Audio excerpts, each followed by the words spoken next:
या जगामध्ये जेवढं युद्ध झालेले आहेत, सत्ता संपत्ती प्राप्त करण्यासाठी झालेले आहेत आणि सत्ता प्राप्त करण्यासाठी त्या राजाला त्याच्या सैन्याला लढावं लागतं. जुगार खेळून राज्य आणि संपत्ती प्राप्त होत नसते. तेव्हा पांडवांची सगळ्यात मोठी चूक आहे, इतरांना काय वाटतं तुमच्याविषयी त्याच्यापेक्षा तुम्ही तुमच्याविषयी काय कृती करता. खेळला जाणारा जुगार हे जर जिंकले जर असते तर राज्य मिळालं असतं आणि परिणामी ते हारले म्हणून वनवास मिळालेला आहे.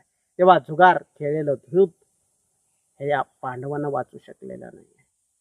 धूत खेळामुळे या जुगारामुळे त्याच्यातून राज्य प्राप्तीची जी काही लालच आहे, जी वासना आहे, जी इच्छा आहे, त्यांचं मनोधैर्य तुम्ही बघा. किती प्रमाणात आपण तो खेळ खेळावा आणि त्या खेळासाठी आपण किती साधन संपत्ती वापरावी, अगदी माणसं सुद्धा त्या खेळासाठी